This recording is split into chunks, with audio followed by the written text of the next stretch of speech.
The massive council station floated in the void like a gleaming jewel. Its silver walls stretched for miles in every direction, housing the representatives of 847 different species. Ships from across the galaxy docked at its countless ports, bringing diplomats, traders, and observers to witness the great work of galactic peace. Ambassador Elena Vasquez walked through the pristine corridors, her soft footsteps barely making a sound on the polished floor. She wore the simple blue uniform of the human delegation, without any of the flashy decorations or ceremonial weapons that other species favored. Her dark hair was pulled back in a neat bun, and her brown eyes held a calm intelligence that most aliens found unremarkable. Around her, the corridor buzzed with activity. The tall, insect-like Vorthak chittered to each other in their clicking language, while their crystalline breathing apparatus glowed softly.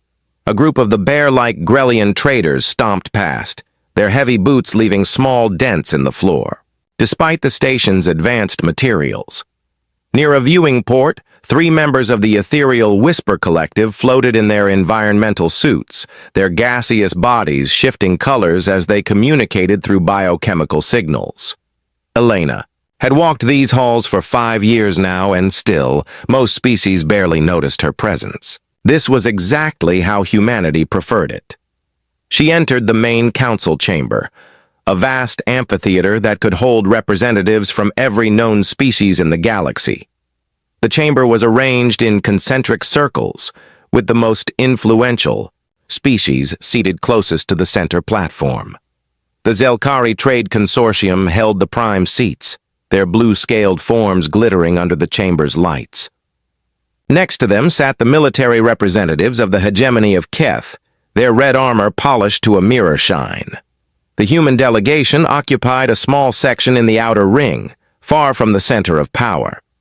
Elena took her usual seat next to Ambassador Chen, an elderly man who had served humanity's interests for over 2 decades. He nodded at her arrival and returned to studying his datapad. "Anything interesting today?" Elena asked quietly. Chen's expression remained neutral, but she caught the slight tightening around his eyes. The usual efficiency measures: new quotas, technology sharing requirements, military vessel restrictions. Elena nodded and activated her own datapad. The morning's agenda scrolled past her eyes, but she had already memorized every item. Her real attention was on the subtle communications happening around the chamber. The way the Keth military advisor leaned toward the Zelkari trade minister, the nervous energy radiating from the smaller species representatives. Something was building. The session began with the ceremonial words of peace, spoken in the ancient tongue of the long-extinct firstborn. Elena mouthed the words along with everyone else, though she suspected few others in the chamber understood their true meaning. The translation was usually given as, "May wisdom guide our choices," but the actual phrase was closer to, "May we remember the price of ignorance." Grand Counselor Thexhai of the Zelkari stepped onto the central platform. His scales rippled in patterns that indicated formal announcement mode. "Honored delegates, we gather today to address matters of galactic efficiency and resource optimization." Elena had learned to translate political speak over her years of service. Resource optimization usually meant taking things away from smaller species and giving them to larger ones. Efficiency measures typically involved new rules that somehow always benefited the same few powerful civilizations. The Trade Consortium has completed its analysis of colonial productivity across all member species, Thexhai continued. Our findings indicate significant inefficiencies in resource extraction and population management among several developing worlds. A 3-dimensional map appeared above the central platform, showing the galaxy in brilliant detail. Hundreds of systems were marked with different colored indicators. Elena noticed that many of the red, inefficient markers were clustered around human colonies. The consortium recommends immediate implementation of Resource Redistribution Protocol 7, the Grand Counselor announced. Underperforming colonies will be transferred to species with proven track records of successful development. Elena felt her pulse quicken, but kept her expression calm. This was it. The move they had been expecting for months. She glanced at Ambassador Chen, who had gone very still. The chamber erupted in discussion. Representatives of smaller species objected loudly, while the major powers voiced their support. Elena noticed that the hegemony of Keth was already pulling up tactical displays of the systems in question. The human colonies of New Geneva, Prosperity, and Haven's Rest show particularly poor resource utilization, HFY continued when the noise died down. These systems would benefit greatly from Grellian agricultural expertise and Keth security oversight. Elena stood slowly, raising her hand for recognition. The gesture was so unusual that several nearby representatives actually turned to look at her. In 5 years of service, she could count on one hand the number of times any human delegate had requested to speak during a major session. Grand Counselor HFY's inner eyelids flicked in what Elena had learned was the Zelkari equivalent of surprise. The human delegation wishes to address the council. If it pleases the Grand Counselor, Elena said, her voice carrying clearly in the sudden quiet. The colonies mentioned are home to over 15 million human citizens. Surely such a significant population transfer warrants discussion? A ripple of what sounded like laughter came from the Keth section. Commander Vextor, their chief military representative, spoke without seeking recognition. Discussion? The matter has been decided by the appropriate authorities. These worlds will be transferred within one standard cycle. But the residents, Elena began, will be relocated to appropriate sanctuary worlds, HFY interrupted smoothly. The consortium has already identified suitable accommodation for displaced populations. The humans of these worlds will be well cared for. Elena knew what sanctuary worlds meant. Overcrowded refugee planets, where displaced populations lived in barely adequate conditions, while their former homes were strip-mined by their new owners. She also knew that arguing further would accomplish nothing except marking humanity as a troublesome species. I see, she said simply, and sat back down. The discussion moved on to other matters. New tribute quotas that would require human worlds to increase their raw material exports by 30%. Mandatory technology sharing protocols that would require human scientists to turn over any new discoveries to the consortium for evaluation. Military vessel restrictions that would limit human ships to unarmed cargo haulers and small system patrol craft. Elena took careful notes on everything, her stylus moving steadily across her datapad.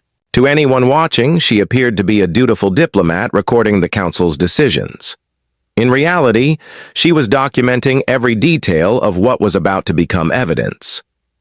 As the session continued, she noticed more pointed comments directed at humanity. The Crystalline Collective's representative wondered aloud whether humans possessed the intellectual capacity for truly advanced civilization. A delegate from the Hive worlds suggested that humanity might be better served by guidance from more experienced species. The pattern was clear. This wasn't just about resource redistribution. This was the beginning of a systematic campaign to reduce humanity's status within the galactic community. When the session finally ended, Elena remained seated as the chamber slowly emptied. Ambassador Chen was gathering his materials with unusually sharp movements, a sign of his controlled anger. 15 million people, he said quietly. It's not about the people, Elena replied, still looking at her notes. It's about testing our response. They want to see if we'll fight back. And if we don't? Elena finally looked up at him. Then, they'll keep pushing until there's nothing left to push. They walked back to the human delegation's offices in silence. The space was modest compared to other species' quarters, just a few rooms with basic furnishings and communication equipment. Elena had always found it somewhat embarrassing, especially when hosting diplomatic meetings. Now she realized it had been perfect camouflage. In her private office, Elena activated the quantum encryption protocols and established a connection to Earth. The communication would take several minutes to traverse the distance, even through the fastest relay networks. The response came in the form of a simple text message from Director Sarah Chen of the Terran Diplomatic Corps. Status report requested. Elena composed her reply carefully. Every word would be analyzed by some of the most intelligent people in human space. Council has approved Resource Redistribution Protocol 7, New Geneva Prosperity and Havens. Rest to be transferred to Grelian and Keth control within one cycle. 15 million citizens affected.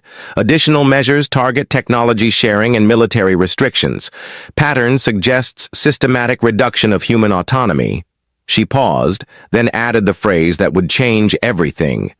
Recommend authorization of threshold protocol. The response took longer this time. Elena could imagine the discussions happening in the secure chambers beneath Geneva, where humanity's real leaders made the decisions that mattered. Finally, her communicator chimed with a priority message. Threshold protocol authorized. Maintain current posture. Do not reveal capabilities unless directly threatened. Full documentation required for all council actions affecting human interests. Elena deleted the messages and leaned back in her chair. The threshold protocol hadn't been activated in over 30 years, not since the early days of human contact with galactic civilization. It meant that humanity was preparing to reveal just enough of their true capabilities to protect their interests, while still maintaining the facade of weakness. But Elena suspected that this situation might require more than just a glimpse behind the curtain. The Council wasn't just testing humanity's resolve anymore. They were actively working to dismantle human civilization, piece by piece. She opened her personal files and began composing a detailed report of the day's events. Every species representative who had spoken against human interests was noted. Every vote, every comment, every subtle gesture that revealed the true nature of galactic politics was recorded. As she worked, Elena thought about the colonies that would soon be under alien control. New Geneva had been one of humanity's first successful agricultural worlds, its rolling green hills and peaceful farming communities, a testament to human determination and ingenuity. Prosperity was a mining world that had discovered new techniques for extracting rare minerals without damaging planetary ecosystems. Haven's Rest was home to some of humanity's most innovative artists and philosophers. All of them would be stripped of their human character within a few years. The farms would be converted to massive industrial operations. The mines would be expanded until the planet's surface was scarred beyond recognition. The cultural centers would be demolished to make room for more efficient housing blocks. Elena finished her report and encrypted it with her personal authorization codes. Tomorrow, she would transmit it through the diplomatic channels to Earth, where it would be analyzed by experts who understood the true stakes of this confrontation. But tonight, she sat in her small office and thought about the 15 million human beings who were about to lose their homes. They had trusted their government to protect them, to find peaceful solutions to any problems that arose. They believed in the promise of galactic civilization and the idea that different species could work together for mutual benefit. Elena hoped they would forgive her for what was about to happen, because she was beginning to suspect that peaceful solutions were no longer possible. The galaxy had mistaken humanity's preference for diplomacy as a sign of weakness. They had confused patience with inability. That was a mistake that would cost them dearly. She locked her files and prepared to leave for the night. Tomorrow would bring new challenges, new attempts to diminish humanity's place in the galaxy. But Elena was no longer worried about whether humanity could survive what was coming. She was starting to worry about whether anyone else would. 3 months had passed since the Council's decision, and the galaxy had learned that the powerful species meant what they said. The first human colony ships had already departed from New Geneva, packed with families who carried only what they could fit in small travel cases. Elena watched the news feeds from her office, her face carefully neutral, as reporters from various galactic networks described the smooth transition of human territories to their new owners. The reality was far different from what the news showed. Elena received daily reports from human intelligence operatives throughout the galaxy, and the picture they painted was grim. The Grellian agricultural specialists had arrived on New Geneva with massive terraforming equipment ready to convert the gentle farming communities into industrial food production facilities. The Keth security forces were already building military installations on Prosperity, turning the peaceful mining world into a forward operating base. But it was the reports from Haven's Rest that troubled Elena the most. The cultural centers and universities that had made the world famous throughout human space were being systematically demolished. The Zelkari administrators claimed they needed the space for more practical facilities, but Elena suspected the real reason was simpler. They wanted to erase any trace of human achievement from the worlds they had stolen. A chime from her communicator interrupted her thoughts. Ambassador Chen's voice came through the speaker with unusual urgency. Elena, we have a problem. The Keth fleet has arrived at New Geneva ahead of schedule. Elena was already moving toward the door before he finished speaking. The main communications center was buzzing with activity when she arrived, technicians monitoring feeds from across human space, while diplomats tried to make sense of the rapidly developing situation. On the main display, a tactical view of the New Geneva system showed the problem clearly. 12 Keth warships had taken position around the planet, their weapon systems active and targeting sensors locked onto the remaining human settlements. The evacuation was supposed to take another 2 weeks, but the Keth commander was demanding immediate compliance with the transfer order. What's their justification? Elena asked. Chen pulled up the official communication from the Keth fleet. They claim the human colonial government is delaying the transition process. Apparently, Governor Martinez requested additional time to relocate the elderly and disabled residents who can't travel on the standard evacuation ships. Elena read through the message, her anger building with each line. The Keth were using the humanitarian request as an excuse to accelerate their timeline. They wanted the world empty now, not in 2 weeks. Have you tried contacting the council? She asked. 3 times, Chen replied grimly. Grand Counselor Thexhai's office says the matter is outside their jurisdiction once the transfer has been approved. The Keth Military Command says they're simply enforcing council decisions. Elena stared at the tactical display, watching the Keth ships maneuver into bombardment positions. She had hoped the galaxy's leaders would show some restraint, some basic decency in how they handled the forced relocations. Instead, they were treating human civilians like cargo to be moved on their schedule. "Get me a direct line to Governor Martinez," she ordered. The connection took several minutes to establish, routed through multiple relay stations to reach the distant colony. When Martinez's face finally appeared on the screen, Elena could see the strain of the past months written in the lines around his eyes. "Ambassador Vasquez," he said with obvious relief. "Thank God. We need help here. The Keth are demanding complete evacuation within 6 hours, but we still have over 30,000 people who can't travel on the military transports. We need medical ships, specialized equipment for the disabled residents, time to properly prepare them for the journey. What happens if you don't meet their deadline?" Elena asked, though she suspected she already knew the answer. Martinez glanced off screen at something she couldn't see. Their commander was very clear about that. They'll begin orbital bombardment of any structures they consider abandoned. The problem is they're defining any building that isn't completely empty as abandoned. Elena felt her blood run cold. They're threatening to bomb buildings with people still inside? Not in so many words, Martinez said carefully. But the implication is clear. They want this world empty, and they don't much care how we make that happen. Elena turned to Chen, who had been listening to the conversation with growing horror. "Contact Earth immediately. Priority Alpha communication. Tell them we need emergency authorization for protective intervention. Chen nodded and moved to another console. Elena turned back to Governor Martinez. Carlos, I need you to buy us as much time as possible. Stall them, negotiate, do whatever you have to do. Help is coming. What kind of help? Martinez asked. Ambassador, with all respect to our diplomatic corps, we're facing a dozen warships. What can Earth do from 300 light-years away? Elena almost smiled at the question.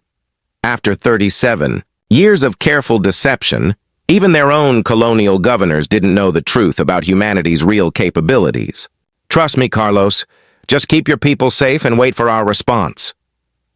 The next few hours were a nightmare of bureaucratic delays and carefully worded threats. Elena made call after call to various council representatives, trying to find someone with the authority to restrain the Keth fleet. Each conversation ended the same way. The council had made its decision. The colonies were being transferred. Any delays were the responsibility of human administrators. Meanwhile, the situation at New Geneva continued to deteriorate. The Keth commander, a brutal officer named Wextar, had begun demonstration attacks on empty buildings to show his seriousness. Each explosion sent shockwaves through the remaining human settlements, terrifying the civilians who were desperately trying to pack their lives into evacuation ships. Elena was in her office reviewing the latest intelligence reports when the priority communication from Earth finally arrived. The encryption was so heavy that it took her personal authorization codes plus a biometric scan to decrypt the message. The text was brief. Shadowfall Protocol authorized. Maintain diplomatic posture. Document all actions for historical record. Full revelation pending further provocation. Elena stared at the message for a long moment. Shadowfall Protocol was several steps beyond anything they had used before. It meant Earth was preparing to reveal military capabilities that had been hidden for decades. She deleted the message and activated her emergency communication system. This is Ambassador Vasquez to all human diplomatic stations, she broadcast on the secured frequency. Shadowfall Protocol is now active. All personnel are to maintain standard operating procedures while documenting any hostile actions against human citizens or property. Full records are to be transmitted to Earth immediately. The responses came back quickly from human diplomats throughout the galaxy. They had all received similar orders and were already beginning the careful process of documenting everything that could be used to justify what was coming.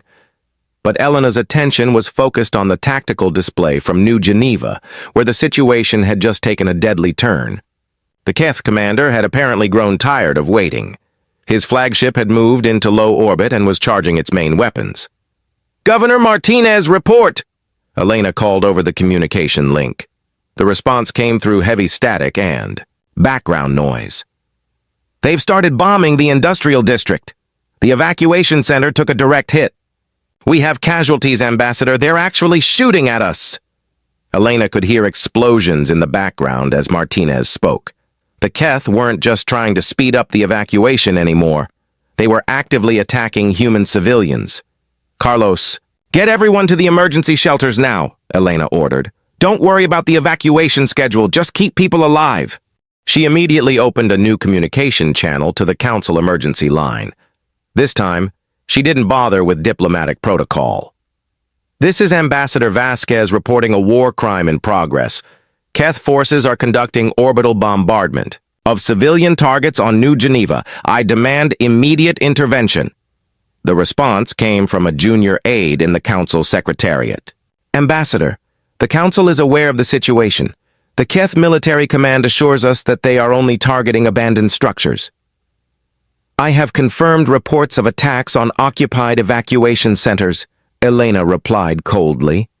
That's a direct violation of the Galactic Accords on civilian protection. The Council will investigate any formal complaints after the transfer process is complete, the aide said dismissively. Until then, we recommend full cooperation with Keth forces. To avoid further incidents, Elena closed the communication channel and sat back in her chair. The galaxy had just crossed a line that could never be uncrossed.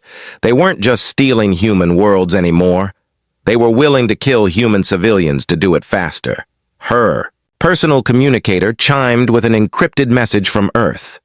This one required even higher security clearance to decrypt, involving quantum keys that existed nowhere else in the galaxy. Phase 1 authorized. Reveal defensive capabilities only. Minimal force demonstration. Prepare for possible escalation to Phase 2 if civilian casualties continue. Elena felt a mixture of relief and dread. Relief that Earth was finally going to act. Dread at what that action might unleash on an unsuspecting galaxy. She opened a new communication channel, this one using frequencies that officially didn't exist. This is Ambassador Vasquez to Guardian Station Alpha. You are authorized for Phase 1 revelation. Repeat, Phase 1 revelation is authorized. The response came immediately. Guardian Station Alpha acknowledging. Phase 1 protocols active. Estimated arrival at New Geneva in 47 minutes. Elena closed the channel and turned her attention back to the tactical display. The Keth fleet was now in full bombardment mode, systematically destroying anything that looked like it might house human civilians. Governor Martinez's reports were becoming increasingly desperate as the attacks intensified. But Elena was no longer worried about the immediate situation at New Geneva. In less than an hour, the galaxy was going to discover that humanity's apparent weakness had been the greatest deception in galactic history. She activated her recording systems and began documenting everything that was happening. Future historians would need a complete record of how the galaxy's peace-loving species had finally pushed humanity too far. The communication from New Geneva crackled with static as Martinez's voice came through. Ambassador, they're targeting the civilian shelters now. We have children down here. Elena, they're shooting at children.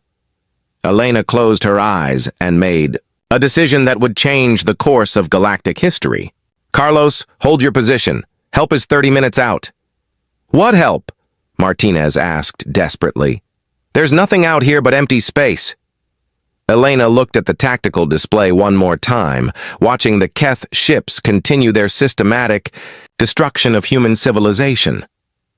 Carlos, she said quietly, you're about to learn that space is never really empty. Elena stood before the great doors of the council chamber, her blue diplomatic uniform pristine, despite the sleepless night she had spent monitoring the situation at New Geneva. Behind her, Ambassador Chen carried a data case containing documentation of every war crime committed by Keth forces over the past 24 hours. The evidence was overwhelming, but Elena doubted it would matter to the council. The massacre at New Geneva had finally ended 12 hours ago, but not because of any intervention by galactic authorities. The Keth fleet had simply completed their bombardment and declared the world properly transferred to Grellian administration. The final casualty count was still coming in, but early reports suggested over 3,000 human civilians had been killed in the attacks. The massive chamber was already filled when Elena entered. Word of the New Geneva incident had spread quickly through the galactic diplomatic community, and representatives from hundreds of species had come to witness what many expected to be humanity's final humiliation. The major powers sat in their usual places near the center, while the smaller species clustered in the outer rings like spectators at an execution. Grand Counselor Thexhai called the emergency session to order with obvious reluctance. His scales had shifted to a dull gray color that Elena recognized as embarrassment or discomfort. Even he seemed to understand that the previous day's events had crossed certain lines. This emergency session has been called to address the regrettable incidents that occurred during the New Geneva transfer, he began carefully. The Council wishes to express its sympathy for the human losses and to investigate any possible violations of established protocols. Elena noted the careful wording. Regrettable incidents, human losses. Not massacres or war crimes, just unfortunate events that had somehow happened during an otherwise routine administrative process. Commander Wextar of the Keth hegemony stood without waiting for recognition. His red armor was freshly polished, and he showed no signs of regret for the previous day's actions. The Keth fleet acted within established parameters, he declared. Human colonial authorities delayed the transfer process beyond acceptable limits. When warnings were ignored, we used minimal necessary force to ensure compliance. Minimal necessary force? Elena said, rising from her seat. The chamber fell silent as she walked toward the central platform. Commander, your forces conducted orbital bombardment of civilian evacuation centers. You targeted schools, hospitals, and emergency shelters. Over 3,000 innocent people are dead. Wextar's helmet turned toward her with mechanical precision. The Keth hegemony does not recognize human accusations. Your species lacks the military capacity to verify our actions or challenge our authority. The comment drew approving sounds from several major species. Elena noticed that the Zelkari Trade Consortium representatives were nodding in agreement, while the Crystalline Collective's delegates were shifting colors in patterns she had learned indicated satisfaction. I see, Elena said quietly. She had reached the central platform now, standing just a few meters from Grand Counselor Thex High. So the Council's position is that the strong may do whatever they wish to the weak, without consequence or accountability? The Council's position, Thex High replied carefully, is that all member species must accept the lawful decisions of the majority. The New Geneva transfer was approved by proper vote. Any resistance to that decision was, by definition, unlawful. Elena nodded slowly and pulled out her data pad. I have here documented evidence of deliberate attacks on clearly marked civilian targets, medical facilities, schools with children inside, emergency shelters housing elderly and disabled evacuees, all of this in violation of the Galactic Accords that supposedly govern civilized behavior. Your evidence will be reviewed by the appropriate committees, Thex High said dismissively. In the meantime, we must address the larger issue of human non-compliance with council decisions. Elena felt something cold settle in her stomach. Larger issue? The chamber's main display activated, showing a star map of human space. Red markers appeared over dozens of worlds, including some of humanity's oldest and most important colonies. The consortium has identified additional systems that would benefit from more efficient administration, Thex High announced. Given yesterday's unfortunate events, the Council has decided to accelerate the redistribution process. 23 additional human worlds will be transferred over the next 6 months. Elena stared at the display in shock. They weren't backing down. They were escalating. The massacre at New Geneva hadn't been enough to satisfy them. They wanted more. Furthermore, Commander Wextar added, the Council has voted to reclassify humanity as a limited status species. Your military vessels will be restricted to system patrol craft only. Your colonies will be subject to direct oversight by consortium administrators. Your technological development will be monitored and controlled by council experts. The words hit Elena like physical blows. They were talking about the complete subjugation of humanity, not just taking their worlds, but turning the entire human species into a client state of the galactic powers. You're talking about the enslavement of 47 billion people, Elena said, her voice carrying clearly in the silent chamber. We're talking about bringing a troublesome species under proper guidance, corrected the representative of the Crystalline Collective.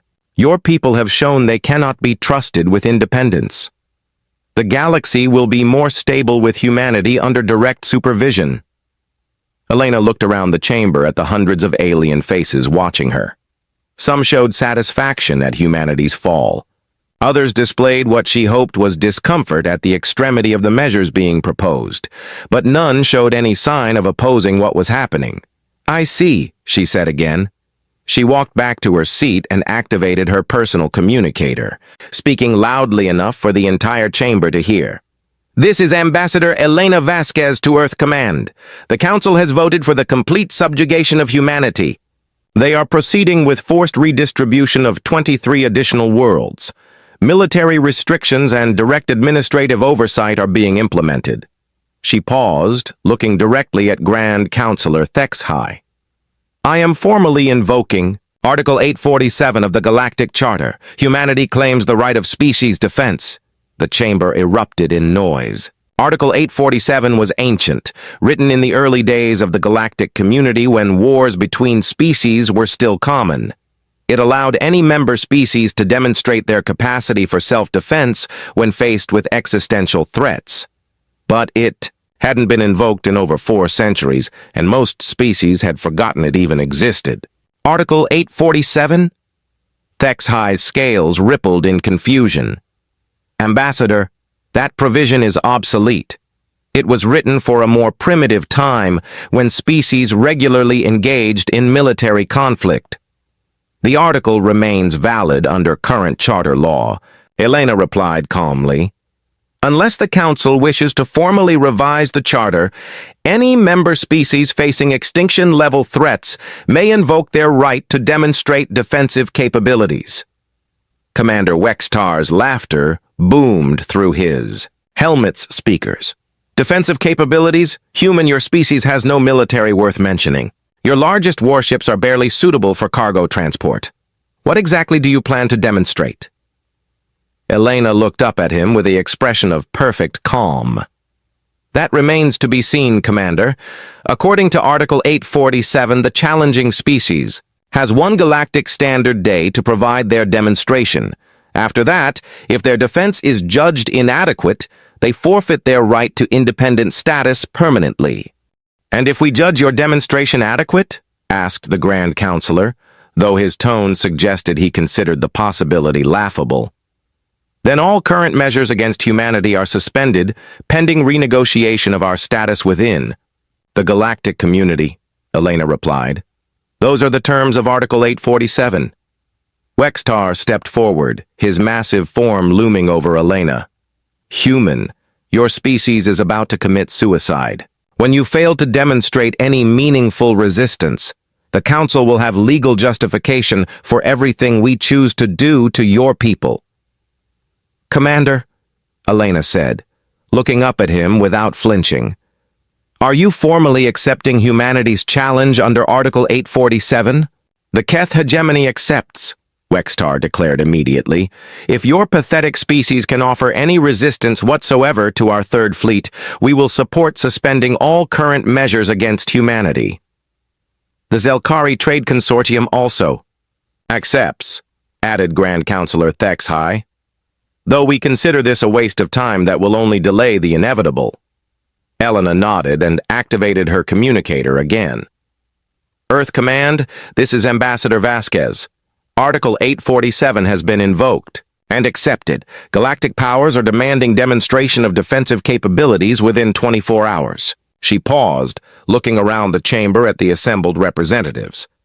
I am requesting immediate authorization for Shadowfall Protocol full disclosure variation. The response from Earth took almost 10 minutes, during which the chamber buzzed, with speculation about what humanity might possibly do to defend itself.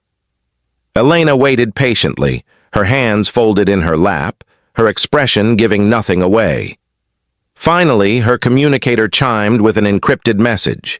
Elena read it quickly, then stood and addressed the chamber. Earth Command has authorized the demonstration, she announced. All Council members are strongly advised to monitor the proceedings, as they will be educational. When and where will this demonstration take place? Asked Thexhi. Elena checked her chronometer. 18 hours from now in the New Geneva system. Commander Wextar, I assume your Third Fleet is still in the area? My ships remain on station to ensure proper transfer of the world to Grellian administration, Wextar confirmed. Are you suggesting your species intends to contest our control of that system? I'm suggesting nothing, Commander, Elena replied smoothly. I'm simply noting that your fleet provides a convenient target for our demonstration. The chamber fell silent at her words. Several species representatives actually turned to stare at her in shock. The idea that humanity might actually challenge the Keth Third Fleet was so absurd that many aliens seemed unable to process it. Wextar's laughter echoed through the chamber. Target? Human, The Third Fleet consists of 47 capital ships and over 300 support vessels. It is one of the most powerful military formations in the galaxy. What exactly do you think your cargo haulers and system patrol boats are going to do against that? Elena smiled for the first time since entering the chamber. It was not a pleasant expression. Commander, in 18 hours, you're going to learn something that will change your perspective on a great many things. She gathered her materials and walked toward the chamber's exit. I suggest all council members arrange to monitor the new Geneva system. What you see there will determine the future relationship between humanity and the rest of the galaxy. As she reached the doors, Elena turned back to address the chamber one final time. Oh, and Grand Counselor?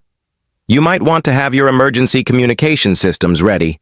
I suspect you'll be receiving some very interesting calls tomorrow. Elena left the chamber with Ambassador Chen close behind her. The moment the great doors closed, she activated her personal communicator on the most secure frequency available. This is Ambassador Vasquez to all Guardian stations, she broadcast. Shadowfall Protocol, full disclosure is authorized. Repeat, full disclosure is authorized. All assets are to decloak and prepare for demonstration in the new Geneva system. Time to show the galaxy who we really are. The response came immediately from a dozen different sources. Guardian stations acknowledging, full disclosure protocols active. The galaxy will remember this day. The council chamber had never been so crowded. Representatives from every major species and dozens of minor ones packed the great amphitheater, while the main viewing screens showed tactical displays of the new Geneva system. What had started as humanity's expected humiliation had become the most watched event in galactic history. Elena sat in her usual place in the outer ring, but today she was no longer ignored. Alien eyes from across the chamber watched her every movement, trying to understand how a species everyone considered weak and backward had managed to invoke Article 847 with such confidence. Grand Counselor Thexhai activated the communication system that would broadcast the demonstration throughout the galaxy. This emergency session will document the Article 847 defense demonstration requested by the human species, he announced formally. The time is now 14 minutes before the deadline. The main display showed the Keth Third Fleet in perfect formation around New Geneva. 47 capital ships arranged in a defensive sphere, with over 300 support vessels filling the gaps between them. It was an impressive sight. Enough firepower to sterilize a planet or defeat the combined fleets of a dozen smaller species. Commander Wextar stood at his position near the chamber's center, his red armor gleaming under the lights. The Third Fleet reports all systems ready, he announced. We have detected no human military vessels approaching the system. Passive sensors show only standard civilian traffic and debris from yesterday's bombardment. Elena activated her own communicator, speaking clearly enough for the entire chamber to hear. New Geneva system, this is Ambassador Vasquez. You are authorized to begin the demonstration. For several long moments, nothing happened. The tactical display remained unchanged, showing only the Keth fleet and the scarred planet below them. Some of the alien representatives began making sounds that Elena recognized as various species versions of laughter. Then space itself began to change. The first sign was a distortion in the sensor readings from the new Geneva system. What looked like empty space started showing gravitational anomalies, electromagnetic signatures that made no sense, energy readings that shouldn't exist. Sensor malfunction, announced the Keth Fleet's tactical officer over the communication channel. All readings showing impossible energy signatures throughout the system. Elena stood slowly, her eyes fixed on the main display. Not a malfunction, Commander. Those are cloaking fields dropping. The chamber fell silent as massive shapes began to appear throughout the new Geneva system. Not ships emerging from faster-than-light travel, but structures that had been there all along, hidden from every sensor and detection system in the galaxy. Tatar. First to fully materialize was a space station the size of a small moon, positioned directly between the Keth fleet and New Geneva's star. Its dark metal hull seemed to absorb light rather than reflect it, and weapon ports large enough to accommodate. Battleship-sized projectiles dotted its surface at regular intervals. "Guardian Station Alpha, fully operational," came a calm human voice over the communication channel. "Weapon systems online. Target acquisition complete." More shapes continued to appear, ancient-looking constructs that dwarfed even the largest. Keth battleships, their hulls scarred by battles fought in forgotten wars. Defensive platforms that looked like they had been built to withstand attacks from entire fleets. Weapon arrays that seemed designed to crack planets. "Guardian Station Beta reporting ready," another voice announced. "Guardian Station Gamma, all systems green. Guardian Station Delta, weapons hot and tracking." Elena counted 12 major installations before she stopped trying. Each one was larger than anything in the Keth fleet, and they all carried weapon systems that made the Third Fleet look like a collection of patrol boats. But the stations were only the beginning. The space around the Guardian installations began to ripple, and ships started emerging from what Elena knew were dimensional storage fields. Not the small practical vessels that humanity showed the galaxy, but warships that belonged in the nightmares of military strategists. The first to fully materialize was a battleship that stretched for nearly 2 kilometers from bow to stern. Its hull was midnight black, broken only by the blue glow of energy systems that ran along its length like veins. Weapon turrets the size of buildings tracked across its surface, while launch bays large enough for entire squadrons of fighters gaped open along its flanks. "TSF Remembrance of Earth reporting for duty," came Elena's own voice from the ship's bridge. The chamber erupted in shocked sounds as the aliens realized that Elena was somehow in 2 places at once. "The Remembrance is under my direct command," Elena explained calmly to the stunned council. "I've been broadcasting from its bridge for the past hour." More ships continued to appear. Dreadnoughts that made the Keth capital ships look like escorts. Carriers that could launch more fighters than most species had in their entire military. Cruisers bristling with weapons that no one in the galaxy had ever seen before. "Fleet deployment complete," reported the Elena aboard the Remembrance. 7th Guardian Fleet now at full strength. 67 capital ships, 234. Support vessels, 12 Guardian stations, and associated defensive platforms. The numbers hit the council chamber like a physical blow. Humanity had just revealed a military force that outnumbered and outgunned one of the galaxy's most powerful fleets by a factor of 5 to 1. Commander Wextar's voice came through the communication channel with a distinct tremor. "What? What are these ships? Where did they come from?" Elena, both the one in the chamber and the one aboard the Remembrance, spoke simultaneously. "Commander, allow me to properly introduce my species." The main display switched to show a close-up view of the Remembrance's bridge. Elena stood at the center of a command center that looked nothing like the simple diplomatic offices the galaxy had seen before. Holographic displays showed tactical information from across the galaxy, while human officers in uniforms that spoke of long military tradition worked at control stations that hummed with barely contained power. "We are humanity," Elena continued, her voice carrying both through the ship's communication system and from her position in the council chamber. "We are the species that ended the Void War 300 years before any of your civilizations achieved spaceflight. We are the inheritors of the Terran Defense Network that has protected this galaxy from extragalactic threats for over 1,000 years." The chamber was completely silent now. Even the background hum of life support systems seemed muted as 800 species tried to process what they were seeing. "The peaceful exploration ships that first made contact with your civilizations were scouts," Elena explained. "The modest colonies you've been redistributing were observation posts. The simple trade agreements we signed were intelligence-gathering operations. For 37 years, we have watched, we have learned, and we have prepared." The display shifted to show historical records that no one in the galaxy had ever seen. Ancient star charts marking the boundaries of Terran space during the height of human military power. Battle records from wars fought against enemies whose names had been forgotten by galactic civilization. Technical specifications for weapon systems that made current military technology look primitive. "The galaxy forgot us," Elena said, her voice taking on a tone that made several alien species shiver involuntarily. "You assumed that because you hadn't heard our name in your histories, we were newcomers to the galactic stage. You were wrong." Commander Wexitar found his voice again, though it cracked slightly. If you possess this kind of power, why didn't you reveal it before?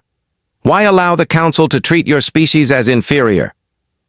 Elena's expression on the display hardened. "Because we hoped you had learned something from the peace we helped create. We thought that given time, the galactic community might develop wisdom to match its technology. We were content to remain hidden, maintaining the ancient defense networks, while you built your civilizations in the safety we provided." The tactical display showed the Keth Third Fleet, still in formation, but now completely surrounded by human forces. Their weapons were powered down, their shields lowered, their ships motionless in space like predators, suddenly realizing they had wandered into a much larger predator's territory. "But you pushed us too far," Elena continued. "You mistook our silence for weakness, our patience for helplessness, our desire for peace as inability to wage war." The Elena in the council chamber activated her personal datapad and began reading from it. 15 million people forcibly relocated from their homes, 3,000 civilians murdered in orbital bombardment of evacuation centers, 23 additional worlds scheduled for seizure. The entire human species marked for subjugation. She looked up from the pad, her eyes moving across the assembled alien representatives. "You declared war on humanity in all but name. So we decided it. Was time to remind the galaxy why that's not a good idea." The communication channel crackled as the Keth fleet's sensors detected something new happening in the space around them. The human ships were powering up weapon systems that registered energy outputs beyond anything in the galactic databases. "Guardian Fleet, this is Admiral Chen aboard the Remembrance," Elena announced. "Target all Keth vessels. Prepare for demonstration of minimum necessary force." "Wait!" Commander Wexitar's voice cut through the communication channel with panic, clearly audible. "We yield! The Third Fleet surrenders! We acknowledge human defensive capabilities!" Elena's expression didn't change. "Commander, your fleet just spent 24 hours murdering human civilians. Did you expect us to simply forget that because you're suddenly afraid? The Council will reverse all decisions regarding human territories," Grand Counselor Thexhai announced desperately from his position in the chamber. "The redistribution is cancelled. The status restrictions are lifted." Elena finally smiled, but it was not a pleasant expression. "Grand Counselor, those were not the terms of Article 847. The demonstration was to determine whether humanity possessed adequate defensive capabilities. I believe we've established that we do." She gestured to the tactical display, which now showed human weapon systems locked onto every Keth ship in the system. "What happens next depends on whether the galaxy is ready to acknowledge certain facts about the universe you live in."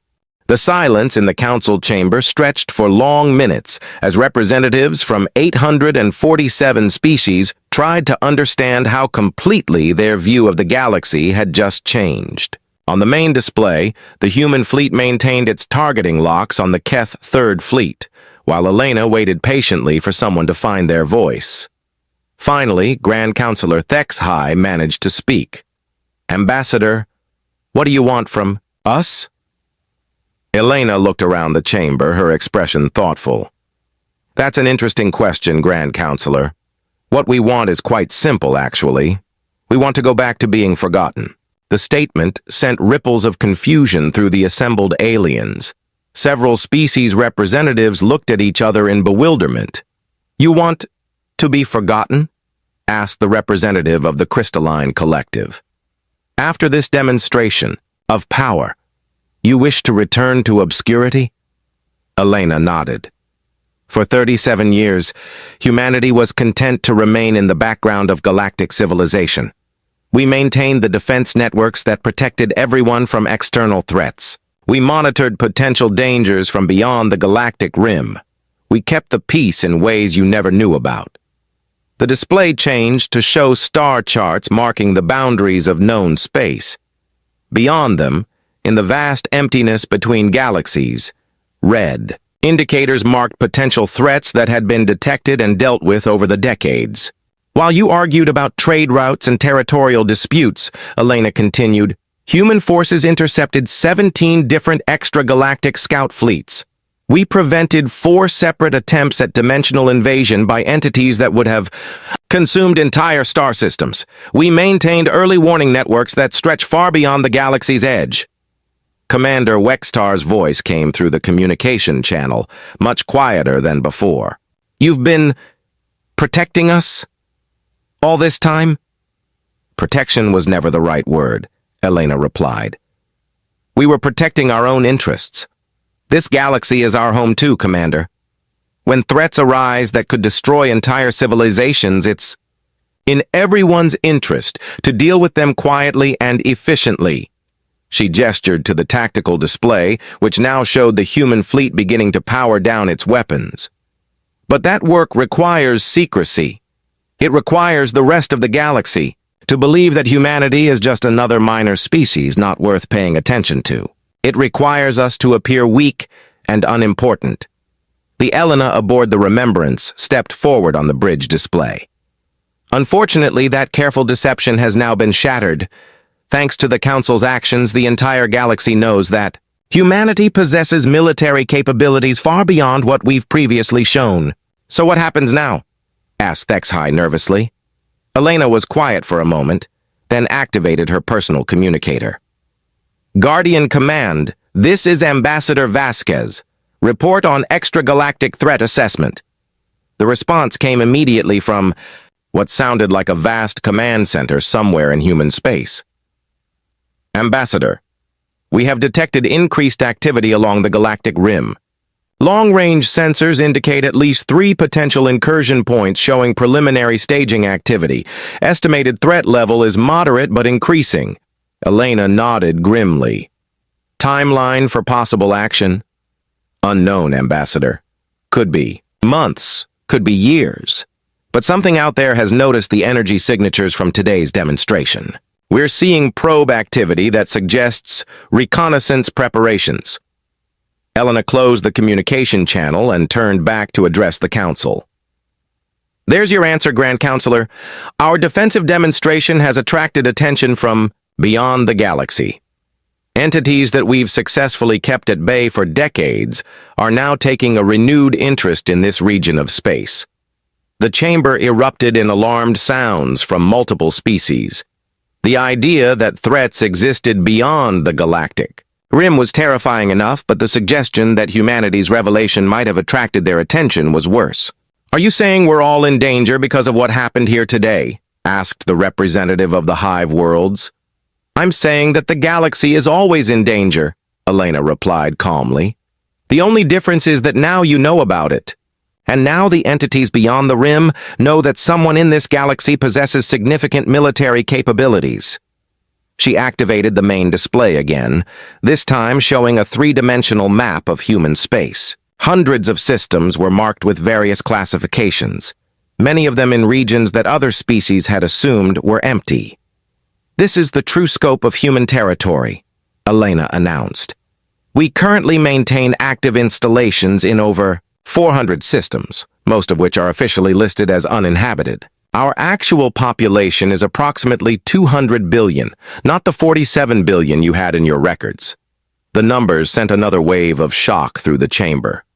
Humanity wasn't just more militarily powerful than anyone had realized. They were one of the largest civilizations in the galaxy. For 3 decades, Elena continued, we've maintained the fiction that we were a small, peaceful species interested only in trade and cultural exchange. We've allowed other species to believe they were the dominant powers in the galaxy while we quietly did the work that actually mattered. Commander Wextar's voice came through the communication channel again. Why? Why maintain such an elaborate deception? Elena looked directly at the display showing the Keth commander. Because, Commander, true power is not about making others fear you. It's about making them ignore you while you do what needs to be done. She walked toward the center of the chamber, her footsteps echoing in the silence. Every species in this chamber believes they understand how the galaxy works. You think it's about trade agreements and territorial disputes and who has the biggest fleet? But that's just the surface level of a much more complex reality. The display changed to show the network of early warning stations and defense platforms that humanity had built throughout the galaxy. Installations hidden in asteroid fields, cloaked satellites monitoring hyperspace routes, deep space facilities that tracked threats from beyond known space. The real work of galactic civilization happens in the spaces between your territories, Elena explained. In the monitoring stations that watch for interdimensional incursions, in the deep space platforms that intercept scouts from hostile extragalactic empires, in the research facilities that develop countermeasures for threats you've never heard of. Grand Counselor Thexhi's scales had shifted to a pale blue color that Elena recognized as extreme anxiety. You're saying that without human protection, the galaxy would have been invaded years ago? I'm saying that the galaxy has been invaded multiple times, Elena replied matter-of-factly. You just never knew about it because we dealt with the, threats before they became visible to your sensors. She activated her communicator again. Guardian Command, provide the Council with a summary of major threat interventions over the past decade. The response came as a series of dates and brief descriptions that appeared on the chamber's displays.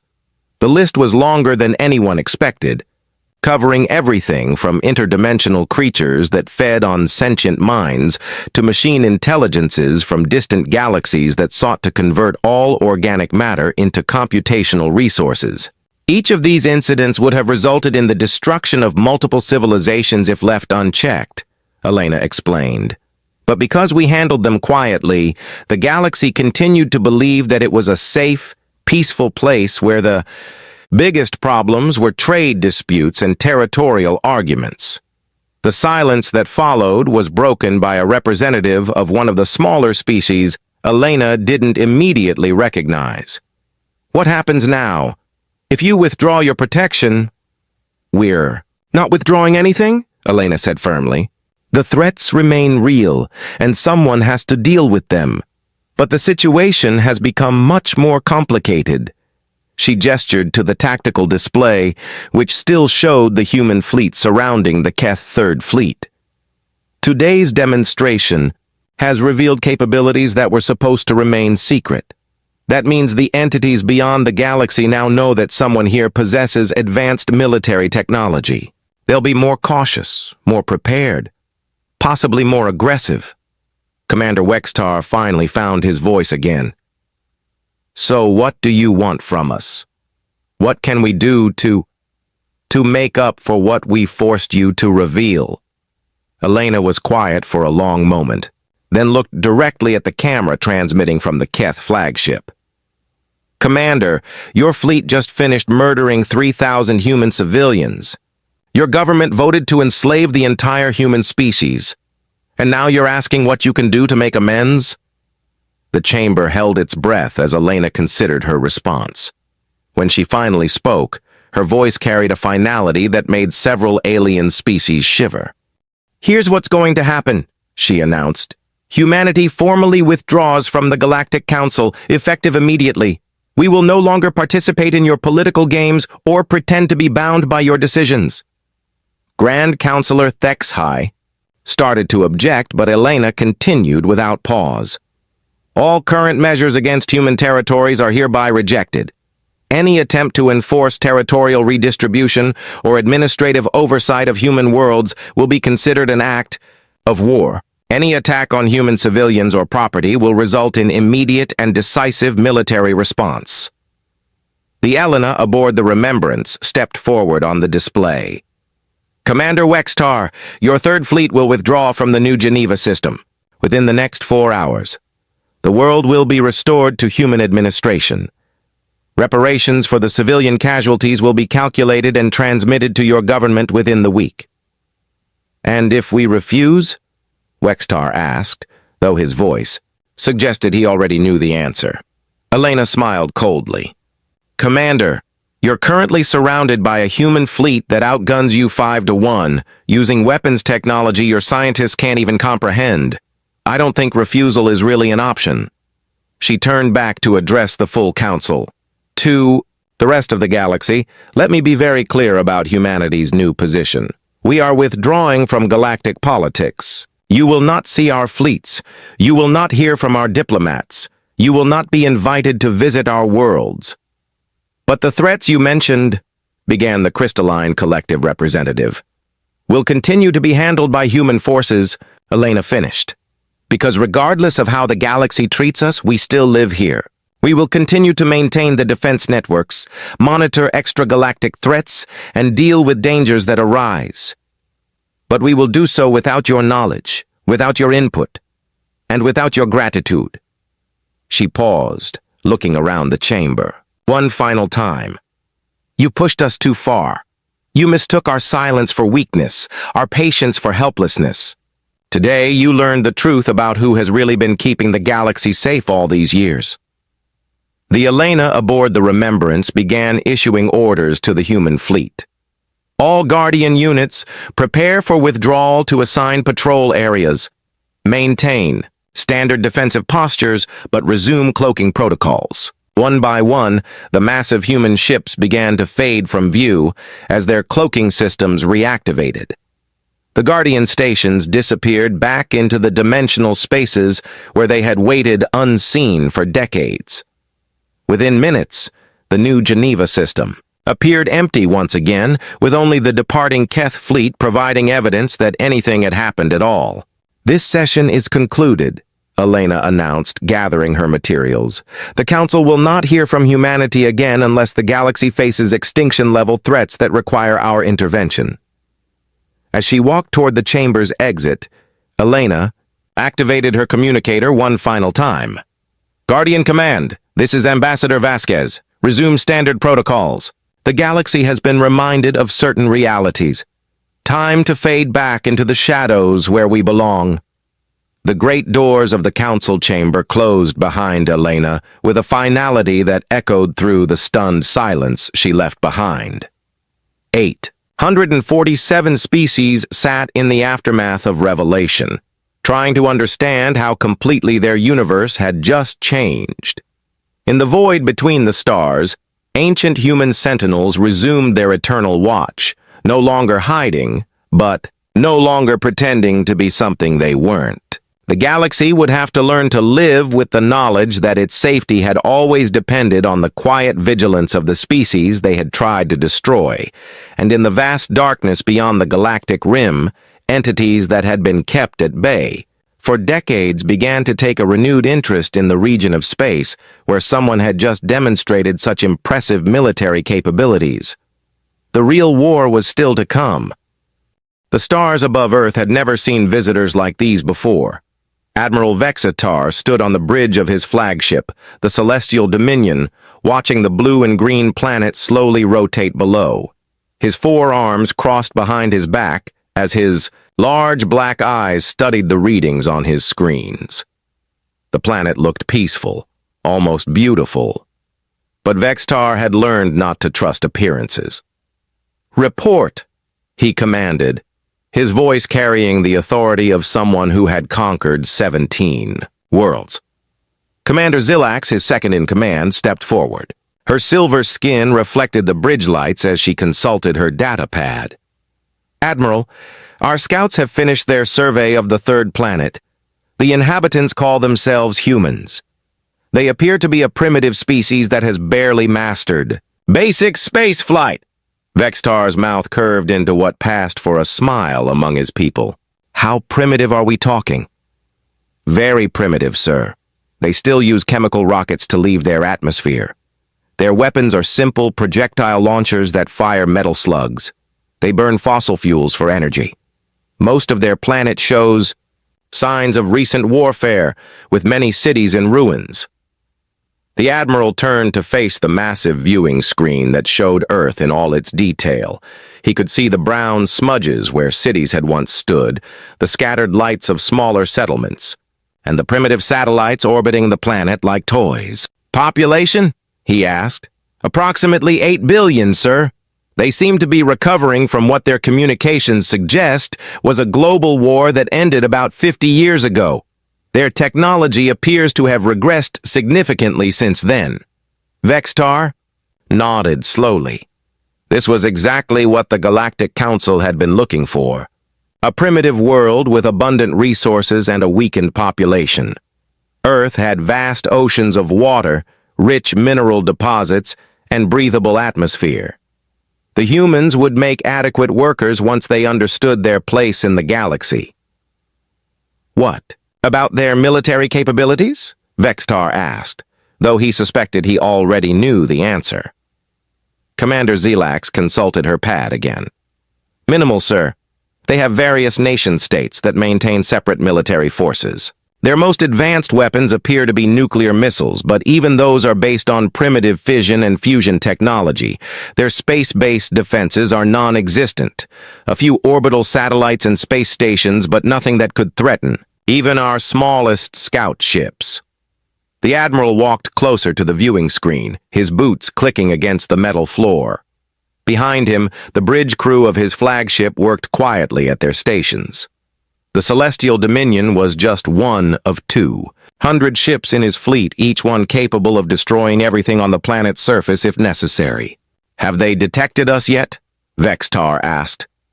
"Some of their observation posts have noticed our ships, sir. Their primitive instruments can barely track us, but they know something is here. We've intercepted several of their communications. They seem confused and frightened." This made Vextar laugh, a sound like grinding metal.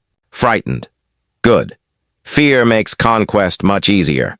He turned to address his communications officer. "Lieutenant Krex, open a channel to all ships in the fleet. I want every captain to hear this." The young officer's fingers danced across his control panel. "Channel open, sir." Vextar straightened his uniform and spoke with the voice of absolute authority. "Captains of the 3rd Conquest Fleet, we have found another primitive world ripe for harvest. The inhabitants call themselves humans, and they pose no threat to our forces. We will follow standard procedure. First, we demonstrate our superiority. Then we offer them the choice to surrender and serve the Galactic Council, or face complete destruction." He paused, letting his words sink in across the fleet. "Begin positioning your ships in attack formation around the planet. I want these humans to see our power and understand how hopeless resistance would be. Signal me when you're in position." Acknowledgements came back from all 200 ships. Vextar watched through the viewing screen as his massive fleet spread out around Earth like a metal net. Each ship was at least a kilometer long, armed with plasma cannons, energy shields, and weapons that could crack a planet's crust. On Earth's surface, the humans had surely noticed by now. Their primitive radar and telescopes would be screaming warnings. Their leaders would be meeting in emergency sessions, trying to understand what was happening above their heads. "Sir," Commander Zelax said, "we're receiving multiple transmissions from the planet. It appears their various governments are trying to communicate with us." "Let them wait," Vextar said. "Fear is a useful tool. The longer they wait, the more desperate they become. In the meantime, scan their planet for the richest resource deposits. I want to know exactly what we're claiming for the Council." The next few hours passed slowly as Vextar's fleet took up positions around Earth. His ships formed a perfect sphere around the planet, each one positioned to provide maximum psychological impact on the humans below. The Admiral studied reports from his science teams about Earth's resources. The planet was even richer than their initial scans had suggested. Rare metals, abundant water, fertile soil, and a population large enough to provide workers for decades. "Admiral," Lieutenant Krex announced, "the fleet is in position. All ships report ready. Vextar nodded. It was time to make contact with these primitive humans and offer them the chance to surrender with dignity. Not that it mattered much either way. The outcome was already decided. "Open a communication channel to the planet," he ordered. "Broadcast on all their frequencies so every human can hear." The communications officer worked at his controls for a moment. "Channel open, sir. Broadcasting to the entire planet." Vextar cleared his throat and began speaking in the human's primitive language, which his ship's computers had already analyzed and translated. "People of Earth, I am Admiral Vextar of the Galactic Council 3rd Conquest Fleet. You see our ships above, your world. We represent a civilization that spans thousands of worlds and controls this entire sector of the galaxy." He paused, imagining the chaos his words were causing on the planet below. Emergency broadcasts, panicked leaders, terrified civilians looking up at the sky. Your species has been evaluated and found to be primitive, but useful.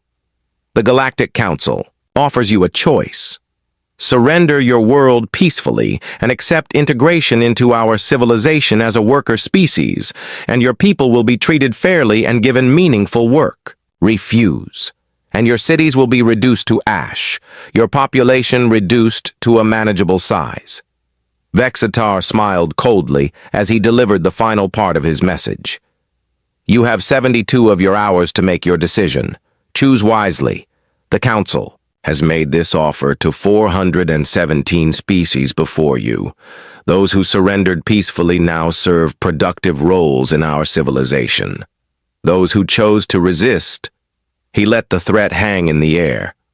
Well, their worlds serve as examples to others. He signaled for the communication to be cut. Now came the waiting. In his experience, primitive species usually took the full time to respond, often wasting precious hours on futile attempts to negotiate or find alternatives that didn't exist. "What do you think they'll choose, sir?" Commander Zelax asked. Vextar shrugged with all four shoulders. "It doesn't matter. Their military is pathetic, their technology is centuries behind ours, and they're still recovering from their own civil war. Whether they surrender now or later, the result is the same. Earth becomes another council colony." He walked to his command chair and settled into it, watching the planet slowly turn below. Somewhere down there, human leaders were probably holding emergency meetings, trying to find a way out of their impossible situation. Some would want to fight, others would counsel surrender. In the end, logic would prevail. No rational species would choose extinction over servitude when facing impossible odds. "Sir," the science officer called out, "we're detecting some unusual energy readings from the planet." Vextar frowned. "What kind of energy readings?" "They appear to be coming from underground facilities. The signatures are strange, not like anything in their surface technology." The Admiral dismissed the concern with a wave of one hand. "Probably primitive geothermal plants or mining operations. These species sometimes hide their industrial facilities underground to protect them from their own wars." But something nagged at him. In all his conquests, Vextar had learned to trust his instincts. There was something about this planet that felt different. The humans had been too quiet during his broadcast. Most species responded immediately with either surrender or defiant threats. These humans had simply listened. "Double-check our scans of their military installations," he ordered. "I want to know exactly what kind of resistance we might face if they choose the foolish path." As his crew worked to carry out his orders, Vextar continued to stare at the blue and green world below. Soon it would be just another resource extraction site in the Council's vast empire. The humans would learn their place in the galactic order, just as hundreds of other species had before them. He had no way of knowing that far below, in hidden bunkers buried deep beneath Earth's surface, other eyes were watching his fleet just as carefully. And those eyes belonged to people who had spent 50 years preparing for exactly this moment. 3 kilometers beneath the ruins of what had once been Geneva, President Elena Chen sat in the main command center of the Terran Defense Consortium. The room was carved from solid rock and lined with metal that could block any known scanning technology. Around her, dozens of technicians worked at control stations that monitored every part of Earth's real defense network. "Ma'am," General Harrison said, approaching her chair, "we've finished analyzing their broadcast. Translation confirms. They're demanding our surrender." Chen nodded without taking her eyes off the main display screen. It showed Admiral Vextar's fleet in perfect detail, each ship tracked by sensors the aliens had never detected. The enemy had 200 ships, each one massive and heavily armed. To most civilizations, it would represent an overwhelming force. "What's their estimated technological level?" she asked. Dr. Sarah Kim, the consortium's chief scientist, stepped forward with a datapad. "Based on the scans our deep space monitoring stations have been conducting, they're approximately 300 years ahead of what we publicly display. Their ships use plasma-based weapons, energy shields, and faster-than-light travel. Standard galactic civilization technology, standard," Chen repeated. "That's the key word, isn't it?" Dr. Kim smiled grimly. "Yes, ma'am. They've clearly conquered many worlds using the same approach. Overwhelming technological superiority against primitive civilizations. They've never faced anything like what we actually have." Chen stood and walked to the massive display that showed not just the alien fleet, but Earth's true defensive capabilities. To the aliens scanning from orbit, Earth looked like a recovering backwater world. They saw scattered cities, primitive technology, and the scars of humanity's last great war. What they didn't see were the 300 hidden facilities scattered across the planet and throughout the solar system. "Status report on all installations," Chen ordered. Major Roberts consulted his screen. "All 300 facilities are online and ready. The Mars Industrial Complex is fully operational. The asteroid belt mining stations are prepared for immediate activation. And," he paused, "the Retribution has acknowledged our wake-up call." The room fell silent at the mention of that name. The Retribution was humanity's darkest secret, a weapon so terrible that most people hoped it would never be used again. But these aliens had made their choice when they pointed weapons at Earth. "How many people know about the Retribution?" Chen asked. 17, General Harrison answered. "The minimum crew needed to operate it, plus command staff. Captain Torres confirmed. She can have it operational within 6 hours, Chen nodded. Sarah Torres was one of the few people alive who remembered the last war. She had been young then, barely old enough to serve on a starship crew. Now she was one of Earth's most experienced military commanders, and the only person qualified to command humanity's most dangerous creation. "Ma'am," the communications officer called out, "we're receiving priority signals from our monitoring stations. The alien fleet is taking up attack positions around the planet." Chen walked back to her command chair. "Let them. The longer they stay in orbit, the more data we collect about their ships and weapons." She turned to address the room. "People, what we do in the next few hours will determine whether humanity remains free or becomes slaves to an alien empire. We've spent 50 years preparing for this moment.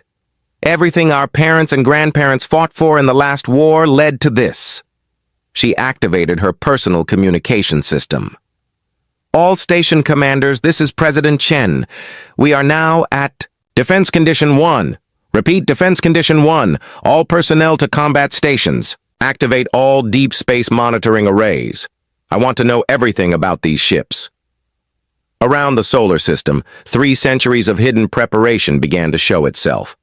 On Mars, massive industrial complexes that had been disguised as research. Stations came online.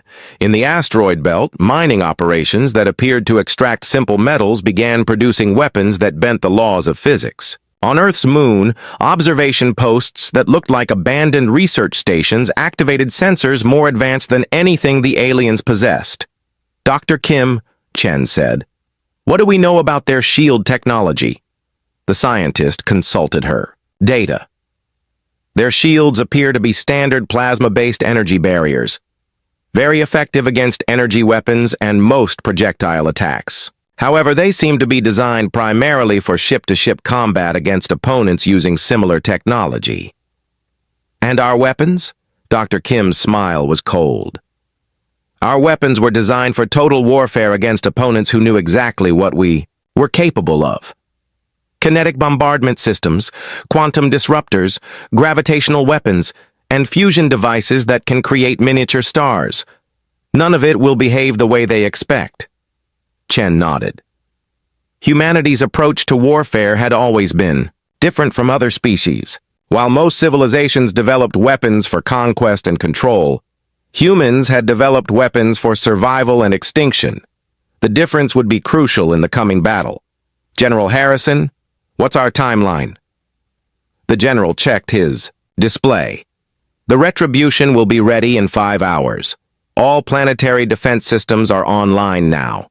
Mars Complex reports full readiness. Asteroid stations are positioned and armed.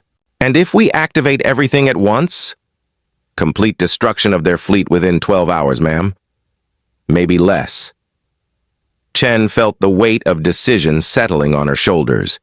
In a few hours, she would give an order that would either save humanity or doom them all. The aliens had made their threat clear: surrender or die. What they didn't understand was that humanity had spent 50 years preparing a third option. Open a channel to the alien fleet, she ordered. The communications officer looked surprised. Ma'am, you heard me. I want to speak directly to their Admiral.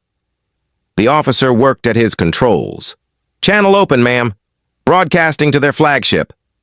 Chen stood and faced the main screen, knowing that somewhere above, Admiral Vextar was about to receive a message he wasn't expecting. Admiral Vextar, this is President Elena Chen of Earth's Terran Defense Consortium. We have received your ultimatum and wish to respond. She paused, imagining the surprise on the alien commander's face. Most primitive worlds probably didn't have unified leadership capable of responding so quickly. You have made several assumptions about our species that are incorrect. You assume we are primitive because our surface technology appears limited. You assume we are weak because our cities show damage from our last war. You assume we are helpless because we have not yet spread to other star systems. Chen's voice grew harder. All of these assumptions are wrong. We are not primitive. We are careful. We are not weak. We are healing. We are not helpless. We are prepared. She took a deep breath before delivering the crucial part of her message. You have 71 hours remaining in your ultimatum. We suggest you use that time to reconsider your position. What you see from orbit is not the true extent of human civilization. What you assume about our capabilities is not accurate. What you believe about our willingness to fight is dangerously wrong. Chen paused again, then delivered her final words. We do not want war, Admiral. But if you force it upon us, you will discover why humanity nearly destroyed itself learning how to wage it. You have been warned. She signaled for the communication to end, then turned to address her command staff. That should give them something to think about, she said. In the meantime, we continue preparations. If they're smart, they'll take the hint and leave. If they're not, she shrugged. Well, then they'll learn why we built the retribution. General Harrison stepped closer. Ma'am, what if they decide to attack immediately instead of waiting? Chen smiled grimly. Then they'll discover that what they can see from orbit represents about 5% of our actual defensive capabilities. Either way, they've made their choice by coming here with weapons and threats. She sat back down in her command chair and watched the displays showing the alien fleet. Soon, Admiral Vextar would have to decide whether humanity's warning was a bluff or a promise. For Earth's sake, she hoped he would choose wisely. But deep down, Chen knew that creatures arrogant enough to demand the surrender of an entire world were not creatures inclined to listen to warnings. In a few hours, the galaxy would witness. Something it had never seen before. Humanity at war against an external enemy. The aliens had called them primitive. Soon they would learn the difference between primitive technology and primitive ruthlessness. Captain Sarah Torres stood in the empty corridor that would soon house the crew of humanity's most dangerous weapon. The UHWS Retribution had been sleeping for 50 years, hidden inside a hollowed-out asteroid in the outer reaches of the solar system. Now, emergency lighting cast long shadows on walls that had witnessed the darkest chapter of human history. "Reactor status?" Torres asked into her communication device. "Fusion cores are warming up, Captain," came the voice of Chief Engineer Martinez. "We'll have full power in 3 hours. The ship is responding well, considering how long she's been dormant." Torres nodded and continued walking through the ship that had once been her home. She had been 25 when the Retribution was completed, fresh out of the academy and assigned to the newest, most advanced warship humanity had ever built. That was during the resource wars, when Earth's nations had nearly destroyed themselves, fighting over the last accessible oil and mineral deposits. The Retribution hadn't been built to fight aliens. It had been built to fight other human ships, other human technologies, other human strategies. The engineers who designed it had faced a simple problem. How do you build a weapon capable of defeating enemies who know exactly what you're capable of? The answer had been to build something so brutal, so overwhelming, so utterly destructive that knowing about it wouldn't help. "Captain Torres to the bridge," her communication device announced. "Priority message from Earth Command." Torres made her way to the bridge, her footsteps echoing in the empty corridors. Soon, these passages would be filled with the 60-person crew needed to operate the Retribution. Most of them were volunteers from Earth's hidden military, people who understood what they were being asked to do. Some of them were veterans like herself, old enough to remember the last war. Others were younger, trained specifically for this mission. The bridge was exactly as she remembered it. Unlike the sleek, efficient designs favored by most military vessels, the Retribution's bridge looked like what it was, a weapons control center. Every station was designed for maximum effectiveness in combat. There were no decorative elements, no comfortable seating, no views of space, just the tools needed to wage total war. "Captain," came President Chen's voice over the communication system, "what's your status?" Torres settled into the command chair she hadn't occupied for half a century. "We'll be fully operational in 2 hours, ma'am. All systems are coming online smoothly. The ship is ready for combat, and your crew? Boarding now. We have volunteers from every major facility. They all understand what we're asking of them." Torres heard Chen sigh over the communication link. "Sarah, I need to ask you directly. Are you prepared to do this again?" The question hit harder than Torres had expected. During the resource wars, the Retribution had been used exactly once. The ship had engaged a combined fleet of 12 advanced warships from the Eastern Coalition. The battle had lasted 17 minutes. When it was over, there had been nothing left of the enemy fleet but debris and radiation. The psychological impact had been so severe that the remaining nations had immediately agreed to the peace negotiations. That ended the war. Nobody wanted to face a weapon like the Retribution again. Humanity had been so horrified by what they had created that they had hidden the ship and tried to forget it existed. "Yes, ma'am," Torres answered. "If these aliens want to enslave our species, they need to understand what humans are capable of when we fight for survival." "Good. The alien fleet is maintaining position around Earth. Our intelligence suggests they're waiting for our surrender deadline to expire before beginning their attack. That gives us time to position the Retribution strategically." Torres studied the tactical display that was beginning to show the current situation. 200 alien ships arranged in a perfect sphere around Earth. It was a classic intimidation formation designed to demonstrate overwhelming force to a primitive species. "Ma'am," Torres said, "these formations work well against civilizations. That fight according to standard galactic conventions. Energy weapons, shield technologies, ship-to-ship combat. But the Retribution wasn't built for that kind of warfare. Explain. Torres called up the ship's weapons specifications on her display. Even after 50 years, the numbers were staggering. The Retribution was designed to fight enemies who knew our capabilities and were prepared for them. Every weapon system is built for maximum destruction with minimum warning. We don't engage in prolonged battles. We eliminate threats completely and immediately. She highlighted several weapon systems on her screen. Our kinetic bombardment systems fire tungsten rods at 90% of light speed. Our fusion mines can create sustained nuclear reactions in space. Our quantum disruptors can delete sections of enemy ships from reality. And our main weapon... She paused. Our main weapon can crack a planet.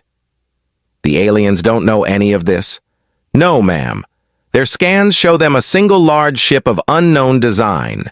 They have no idea what they're actually looking at. President.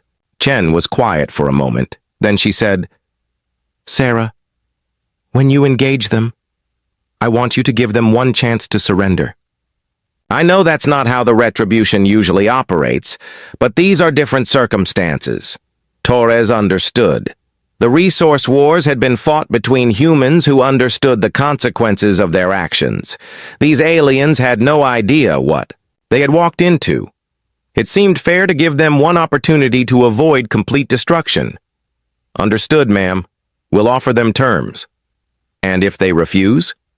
Torres looked around the bridge that had once coordinated the complete annihilation of Earth's most advanced fleet. Then they'll learn why we nearly destroyed ourselves building ships like this one. Over the next 2 hours, the Retribution came alive around Torres. Crew members took their positions at stations they had trained for but never expected to use. The ship's massive reactors reached full power, feeding energy to weapons that had been dormant for half a century. Sensors more advanced than anything the aliens possessed began mapping every ship in the enemy fleet. Captain, Lieutenant Commander Hayes reported from the weapons station, all primary systems are online. Kinetic bombardment arrays are loaded and targeted. Fusion mines are armed and ready for deployment. Quantum disruptors are charged and standing by. Torres nodded. And our main weapon? The gravitational lance is ready, Captain. Full power available on your command. The gravitational lance was the Retribution's most devastating weapon, capable of creating localized gravitational fields that could crush anything caught within them. It had been used only once during the resource wars, and the results had been so terrible that no human military had ever attempted to build another one. Engineering report, Torres called. Chief Engineer Martinez's voice came over the intercom. All systems nominal, Captain. Reactor output at 100%. Ship is ready for combat operations. Torres activated the ship's main communication system. All hands. This is the captain. In 1 hour, we will engage an alien fleet that has threatened our homeworld with slavery or destruction. This ship was built during humanity's darkest hour to fight our own kind. Today we use it to defend our species against those who would destroy us. She paused, thinking about the young crew members who had volunteered for this mission without fully understanding what the Retribution was capable of. What we do today will be remembered for as long as humanity exists. We are not just fighting for Earth. We are fighting for the right of our species to remain free. The aliens believe we are primitive and helpless. They are about to learn otherwise. Torres closed the communication channel and turned to her tactical officer. Set course for the alien fleet's primary formation, maximum stealth approach. I want to be within weapons range before they know we're coming. The Retribution began moving through space with a silence that belied its massive size. The ship had been designed for stealth as much as destruction, capable of approaching enemies without being detected until it was too late for them to respond effectively. As Earth fell behind them and the alien fleet grew larger on their screens, Torres felt the familiar weight of command settling on her shoulders. In a few hours, she would give orders that would either save humanity or damn them all. The aliens had chosen to threaten Earth with superior technology and overwhelming force. They were about to discover that humanity had spent 50 years preparing for exactly this scenario. The retribution was awake, and soon the galaxy would remember why some weapons should never be built. But sometimes, Torres thought as she watched the enemy fleet grow closer, the weapons you hope never to use are the only thing standing between your people and extinction. Admiral Vextar stood on his bridge, studying the strange energy signature that had appeared on his sensors 3 hours ago. A single large ship was approaching from the outer system, moving with technology that didn't match anything his scouts had observed on Earth's surface. "Analysis report?" he demanded from his science officer. Commander Thrix consulted her instruments with obvious confusion. "Sir, the approaching vessel is approximately 20 kilometers in length. Its design is unlike anything in our databases. The energy output suggests advanced fusion reactors, but the configuration is completely foreign." Vexitar frowned. 20 kilometers was larger than most of his ships, but size meant nothing without proper weapons and shields. "What about its threat level?" "Unknown, sir. Our sensors can't penetrate its hull composition. The ship appears to be using some form of stealth technology that interferes with detailed scans." The Admiral walked closer to the main display, watching the approaching vessel. Something about this situation bothered him. In all his conquests, primitive species had never produced surprises like this. They either surrendered immediately or fought with whatever crude weapons they possessed. They didn't field mysterious advanced vessels that appeared from nowhere. "Sir," his communications officer announced, "the approaching ship is broadcasting a message. Put it through." The main screen activated, showing the bridge of the human vessel. A woman in a plain military uniform sat in what appeared to be a command chair. Her face was calm, but her eyes held an intensity that made Vextar uncomfortable. "Admiral Vextar," the woman said, "I am Captain Sarah Torres of the Terran warship, Retribution. You have threatened my homeworld with slavery or destruction. I am here to offer you one opportunity to reconsider." Vextar laughed, the sound echoing across his bridge. "One ship? You send one ship to threaten my fleet of 200 vessels? Human, you must be joking." Torres's expression didn't change. "I'm not joking, Admiral. Your ships are advanced by galactic standards. But you've never faced anything like the Retribution. This vessel was built by humans to fight other humans who knew exactly what we were capable of. Against an enemy that doesn't understand our technology, it becomes something far more dangerous. Threats from primitives," Vextar sneered. "Very well, human. Since you insist on this foolishness, I'll demonstrate the difference between your crude technology and true galactic civilization." He turned to his tactical officer. "Deploy Battle Group 7. 50 ships should be more than enough to destroy this human vessel and demonstrate our superiority to the rest of their species."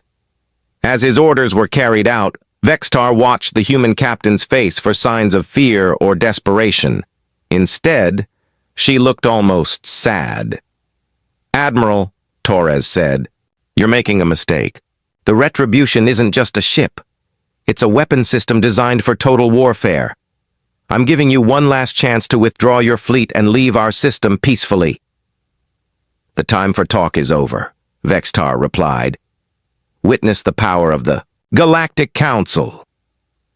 The communication ended, and Vextar turned his attention to the tactical display. 50 of his most advanced warships were moving into attack formation around the single human vessel. Each ship was armed with plasma cannons, energy torpedoes, and defensive shields that could withstand massive amounts of damage. The human ship, whatever technology it possessed, couldn't possibly stand against such overwhelming firepower. "Battle. Group 7 reports ready to engage," his tactical officer announced. "Begin the attack," Vextar ordered. "Destroy that ship." What happened next would haunt Vexitar for the rest of his life. The human ship didn't behave like any vessel he had ever encountered. Instead of raising shields or maneuvering to avoid incoming fire, it simply began to glow. Energy readings spiked. beyond anything his sensors could measure as the Retribution activated weapons that shouldn't have been possible. "Sir!" Commander Thrix called out in alarm. "The human ship is firing some kind of projectile weapons, but the velocities are impossible." Vextar watched in horror as streams of what appeared to be simple metal rods streaked from the human vessel toward his ships. But these weren't simple projectiles. They were moving at nearly the speed of light, carrying so much kinetic energy that they punched through shields and armor like they weren't there. The first ship to be hit, the destroyer, Celestial Blade, simply ceased to exist. One moment it was there, the next it was an expanding cloud of superheated gas and debris. The projectile had transferred so much energy on impact that the entire ship had been vaporized instantly. "Impossible!" Vextar shouted. "No kinetic weapon can achieve those velocities." But the Retribution was just getting started. As more of his ships died under the incredible kinetic bombardment, the human vessel deployed what appeared to be mines throughout the battle space. But these weren't ordinary explosives. When they detonated, they created miniature suns that burned with the intensity of stellar cores. "Sir, we're losing ships faster than our sensors can track," his tactical officer reported. "The human weapons are operating on principles we don't understand." Vextar watched 20 of his finest warships disappear in nuclear fire as the fusion mines activated. The explosions were so bright they temporarily blinded his ship's sensors.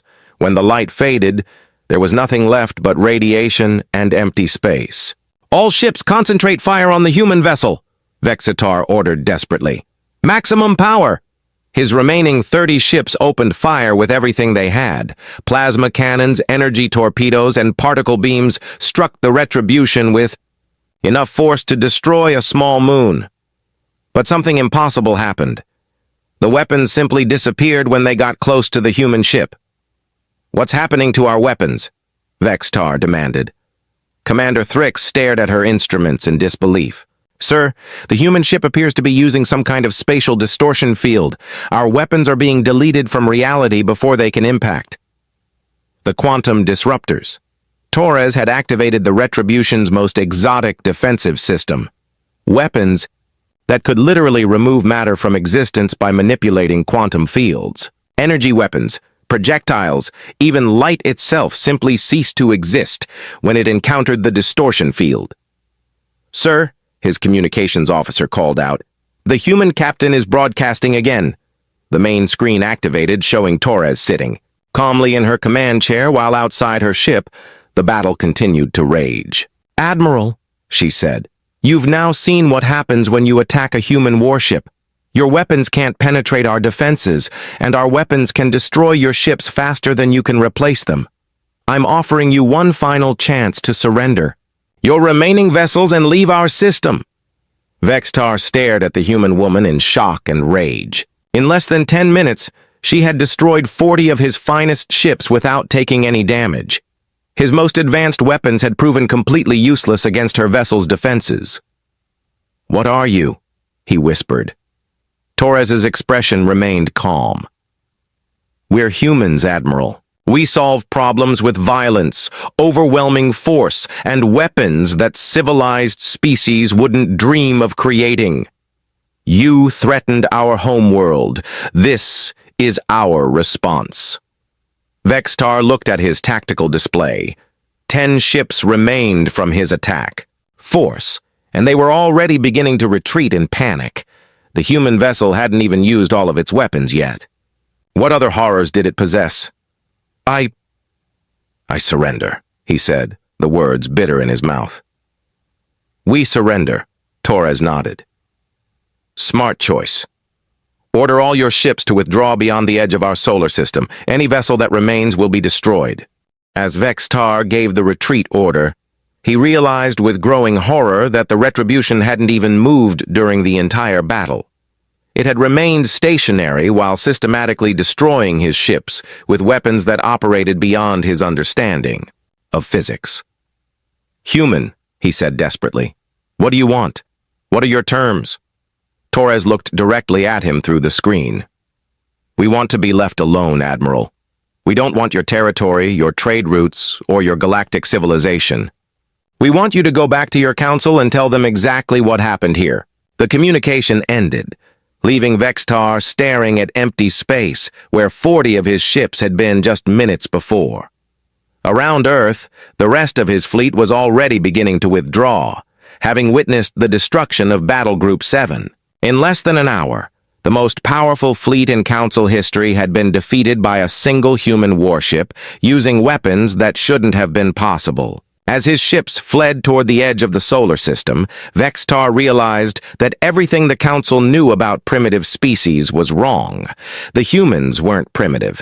They were something far more dangerous. They were survivors who had learned to wage war like a force of nature, brutal and unstoppable and utterly without mercy.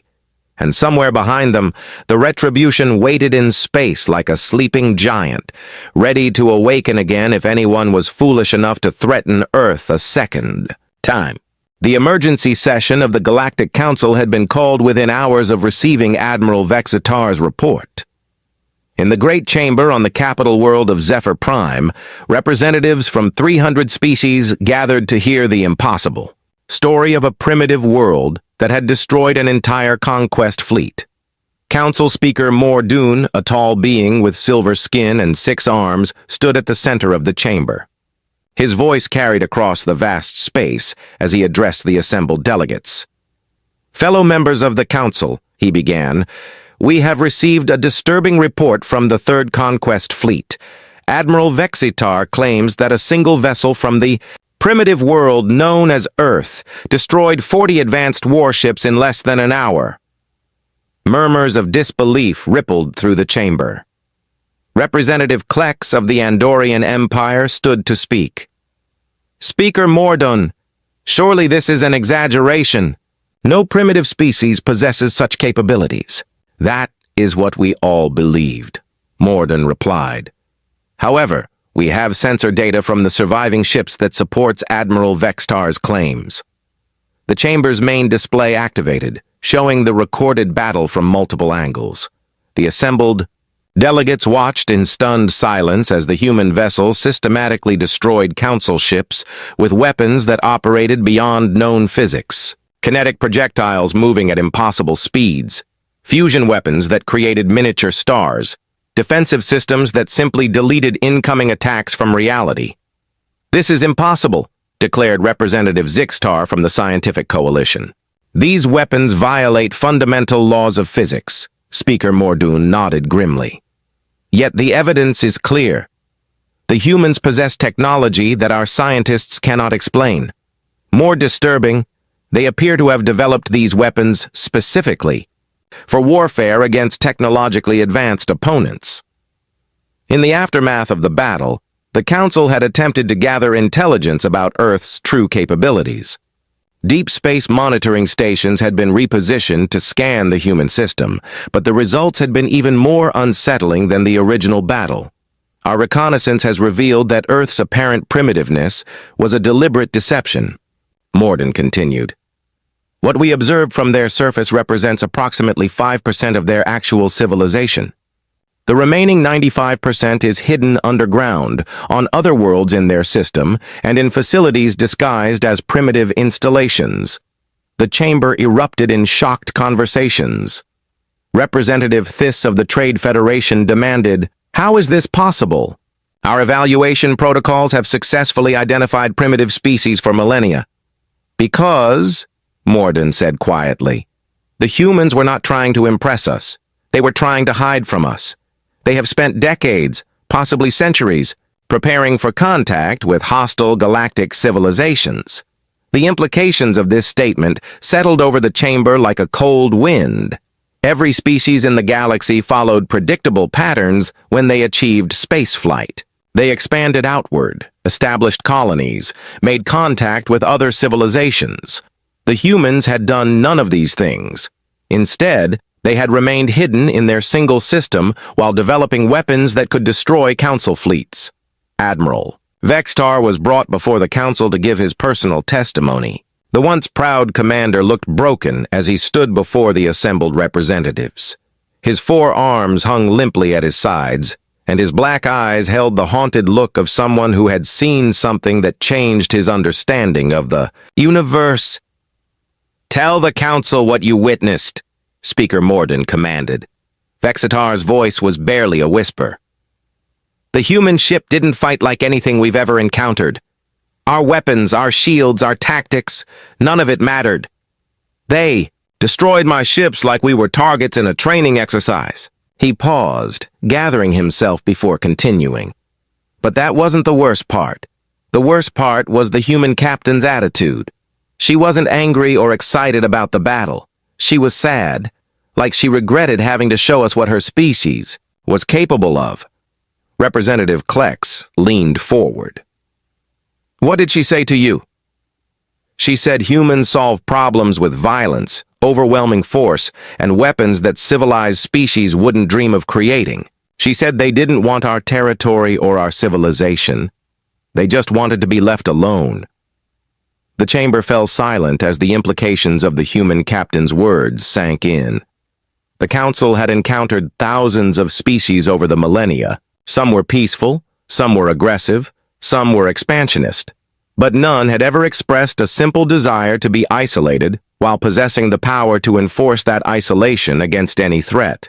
"What are our options?" asked Representative Morden. The Military Council's senior strategist, General Vorth, stepped forward.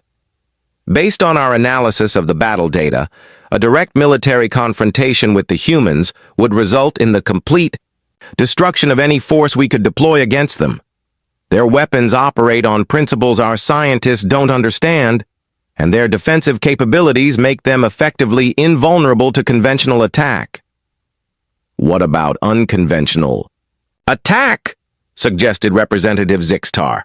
"Biological weapons, psychological warfare, economic pressure?" General Vorth shook his head. "They've clearly prepared for every scenario we might employ. Their isolation is complete and voluntary. They have no trade relationships to threaten, no colonies to attack, no apparent weaknesses we could exploit." Speaker Morden stood in the center of the chamber, feeling the weight of decision pressing down on him. In 3,000 years of galactic history, the Council had never encountered a situation like this. A species that possessed overwhelming military superiority but showed no interest in using it for conquest or expansion. "There is one more thing," Admiral Vextar said quietly. "Before my fleet retreated, the human captain broadcast a message. She said we should tell the Council exactly what happened and warn them that any species threatening Earth would discover why humans nearly destroyed themselves building ships like the Retribution." "Nearly destroyed themselves?" Representative Thiss asked. "According to our intelligence," General Vorth explained, "the humans fought a global war approximately 50 years ago. The conflict was so devastating that they deliberately regressed their surface technology afterward. The weapon that destroyed our ships appears to have been built during that war." The horrible implication hung in the air unspoken. The humans had built the Retribution to fight other humans who possessed similar technology. Against galactic civilizations that had never faced such brutality, it became something far more terrible. Speaker Morden made his decision. "The Council will issue an immediate directive. The Sol system, including the world known as Earth, is to be designated as a restricted zone. No Council ships are to enter human space under any circumstances. Any species that violates this directive will receive no support from the Council if the humans choose to retaliate." "You're suggesting we simply avoid them?" Representative Klex asked incredulously. "I'm suggesting we survive," Morden replied. "The humans have made their position clear. They want isolation, and they have the power to enforce it. We can either respect their wishes or face the consequences of challenging a species that builds weapons capable of deleting matter from reality." As the council session ended and representatives returned to their ships, word of the human encounter spread throughout the galaxy. Within months, every spacefaring civilization knew about the Death World, where evolution had created something that fought wars like natural disasters. Some species scoffed at the reports and dismissed them as council propaganda. A few of these sent scout ships to investigate Earth for themselves. The ships were never seen again, though deep space monitoring stations occasionally detected brief energy signatures from the Sol system that suggested someone had activated weapons that bent the laws of physics. On Earth, life continued much as it had before. Cities rebuilt, people worked and lived and loved, and children grew up learning about the galaxy that surrounded them, but knowing they were protected by weapons their ancestors had built during humanity's darkest hour. The Retribution returned to its hidden dock and went back to sleep, waiting patiently for the next time someone would threaten Earth with slavery or destruction. Captain Torres and her crew returned to their normal lives, carrying the secret knowledge of what they had done and what they were prepared to do again if necessary. President Chen stood in her underground command center, watching the displays that showed a galaxy that had learned to give humanity a very wide berth. The aliens had called humans primitive, and in many ways, they had been right. Humans were primitive. They solved their problems with violence and built weapons that civilized species considered too dangerous to create. But sometimes, Chen reflected as she watched the peaceful stars above Earth, being primitive was exactly what survival required. The galaxy was full of civilizations that wanted to conquer and control. Humanity had chosen a different path. They had chosen to be left alone, and they had built the tools to ensure that choice was respected. In the end, that was the most human response of all. When faced with a hostile universe, they had not tried to join it or conquer it. They had simply made it clear that threatening Earth would be the last mistake any species would ever make. The galaxy had learned to call them the Death World species, the ones who fought like natural disasters. But on Earth, humans simply called it Tuesday and went about their lives, knowing they were free.